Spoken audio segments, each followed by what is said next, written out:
성도의 견인에 대한 사전적 의미는 이러합니다. 하나님의 선택받은 성도는 은혜와 구원으로부터 떨어질 수 없으며 하나님 자신께서 시작하신 은혜의 역사를 궁극적으로 마지막까지 완성하신다는 의미입니다. 칼빈을 빼고 성도의 견인을 이야기할 수는 없으나 칼빈과 신학적 설명은 잠시 접어두고 성경 속에서 이러한 성도의 견인의 예를 찾아보고 같이 묵상해 보고자 합니다. 시작하기 전에 먼저 우리 모두의 생각 속에서 성도된 내가 참는 것, 내가 극복하는 것, 내가 끝까지 이겨내는 것이라는 성도된 나 중심의 생각은 잠시 내려놓으시고 출발해 봅시다. 먼저 이렇게 번역하시고 생각하시면 좋겠습니다. 성도의 견인이란 성도들에 대한 하나님의 오랜 참으심, 이렇게 말입니다. 저는 신약의 인물 중에서 크리스찬으로서의 삶에 대한 가장 일반적 모형을 보여준 인물이 제자 베드로라는 생각을 해봅니다. 그는 무리를 걷다가 빠지기도 하며 예수님께 칭찬도 받았다가 사탄아 내 뒤로 물러가라 꾸중도 받고 수제자이면서도 예수님을 모른다고 3번 부인도 하지 않았습니까? 가룟 유다가 배반의 모형이라면 베드로는 아마 부인의 모형이라고 해도 과하지 않다는 생각도 해봅니다. 마치 죄로 가득 찬 세상 속에서 좌충우돌하며 살아나가는 우리를 보는 듯합니다. 그래서 우리는 성경 속에서 베드로의 처음과 끝을 잘 알며 진숙하기에 그의 삶 중에서 어떤 한순간을 간과하며 지나갈 수 있는데, 오늘 우리가 그 순간 속으로 같이 들어가 우리의 삶과 대조해 보며 성도의 견인을 몸소 행하시는 예수님을 묵상하기를 원합니다. 간혹 우리는 신앙생활을 하면서 믿음 생활을 하다가 그 믿음과 멀어진 삶을 사는 사람들을, 또는 목사직을 수행하다가 그만두고 세상 직업으로 돌아가 예수님과 담을 쌓는 사람들을 심심치 않게 볼 수 있습니다. 심지어 이단으로 불리는 여러 종교 단체로 전향하기도 합니다. 그래서 우리는 일반적으로 그들을 믿음에서 떨어진 자 또는 구원을 상실한 자라고 판단하며 안타까워하기도 합니다. 아버지께서 아들에게 오게 하여 주신 베드로에게서도 이런 동일한 감정을 느껴봅니다. 그래서 오늘은 대단히 평면적이면서 단순하게 베드로의 모습을 투영해 보고자 합니다. 요한복음 21장 3절에 시몬 베드로가 나는 물고기 잡으러 가노라 하니 그들이 우리도 함께 가겠다 하고 나가서 배에 올랐으나 그날 밤에 아무것도 잡지 못하였더니 라는 구절이 있습니다. 이때 예수님께서 나타나시는데 예수님의 나타나심은 부활하신 후 3번째라고 기록되어 있습니다. 그럼 이전에 2번 더 나타나셨다는 뜻인데, 한 번은 요한복음 20장 19절에서 22절, 2번째는 20장 26절에서 도마도 같이 있을 때입니다. 승천하시기 전 예수님께서 제자였던 그들에게 나타나신 기록은 총 5회 기록되어 있는데, 마가복음 16장 14절, 누가복음 24장 36절, 요한복음 20장 21장, 그리고 사도행전 1장 8절입니다. 조금씩 기록이 다 다르나 분명한 것은 부활 승천하시기 전 여러 번 나타나 보이셨던 것은 분명합니다.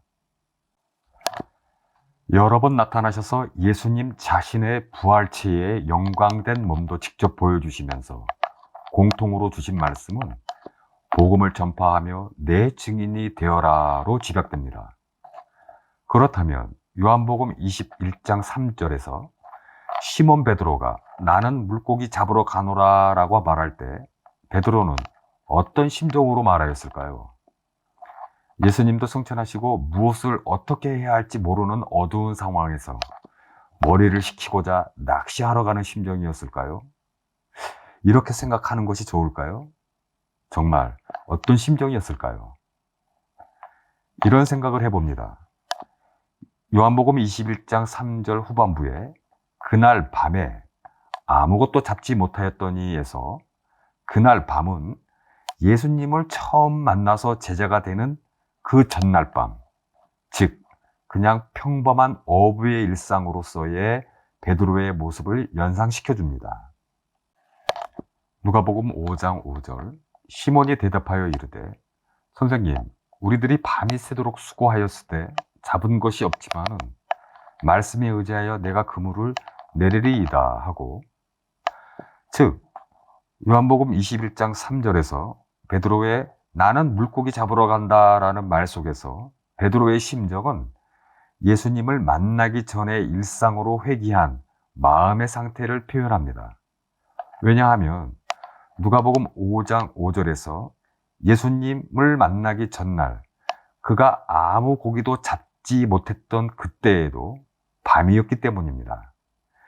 예수님을 알기 전 우리가 갇혀있던 그 사탄의 어두운 밤말입니다. 물론 순교로 그의 삶을 마감한 그의 끝을 우리가 이미 알고 있기에 베드로가 예수님을 버리고 옛 직업으로 돌아갔다는 생각을 할 수 없었지만, 분명 베드로는 예수님을 3번이나 부인했다는 자책감과 상실감에서 자기를 포기했던 것입니다. 그래서 훗날 베드로전서 5장 8절에서 근신하라, 깨어라, 너희 대적 마귀가 우는 사자같이 두루 다니며 삼킬 자를 찾나니는 베드로가 그 당시 밀려오는 두려움과 불안감 속에 잠시 동안이지만 예수님을 떠나 디베랴 호수에서 직업적 어부로 돌아갔었던, 부끄러웠던 과거의 그 순간을 돌아보며 기록한 것이 아닐까 하는 생각도 해봅니다. 왜냐하면 베드로전서 5장 7절에서 너희 염려를 다 주께 맡기라, 이는 그가 너희를 돌보심이라 라는 말씀이 있는 것으로 보아 베드로도 예수님을 하늘로 올려드린 후 그렇게 두렵고 불안했을 것입니다. 성경을 읽으면서 만약 이랬다면 어떻게 됐을까 하는 가정을 한다면 너무 감성적인 걸까요? 여기서 베드로의 일상이 끝났다면, 만약 예수님께서 디베랴 호수에 3번째로 나타나 주시지 않으시고 그냥 승천해 버리셨다면 베드로와 또 그 당시 함께 갔던 나머지 제자들은 어떻게 되었을까요? 그냥 그렇게 그들의 인생은 끝났을 것이며, 잠시 예수님을 따랐지만 결국에는 예수님을 떠났던 요한복음 6장 66절의 어떤 제자들의 무리와 다름이 없었을 것입니다. 요한복음 6장 66절, 그때부터 그의 제자 중에서 많은 사람이 떠나가고 다시 그와 함께 다니지 아니하더라. 우리 예수님은 이렇게 끝까지 쫓아가셔서 결국 돌이켜 세우십니다. 그러하시지 않으셨다면 베드로도 태초 옛적부터 구원의 예정 계획과 생명책에 속해 있지 않았던 사람입니다. 이것이 바로 성도의 견인 아니겠습니까? 그러므로 성도의 견인은 옳은 것입니다. 만일 성도의 견인이 부정된다면 당연히 그 앞에 있는 불가항력적 은혜도 부정되어야 합니다. 거부할 수 있는 은혜이기에 구원을 이룰 수 있는 것 아니겠습니까?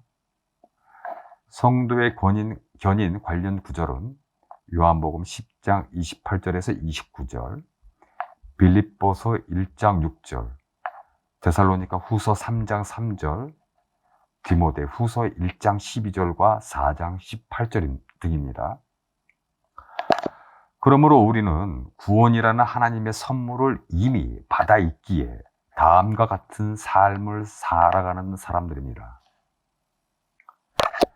빌립보서 2장 12절, 그러므로 나의 사랑하는 자들아, 너희가 나 있을 때뿐 아니라 더욱 지금 나 없을 때에도 항상 복종하여 두렵고 떨림으로 너희 구원을 이루라. 영문 성경을 옮겨보겠습니다. 이러므로 나의 사랑하는 여러분, 여러분이 항상 순종하여 왔듯이 나의 현존 안에서뿐만 아니라 나의 부재 시에도 훨씬 더 두려움과 떨림을 가지고 여러분의 자신의 구원을 밖으로 드러내 일하십시오. 내가 나의 구원을 이루어 나가는 것이 아닙니다.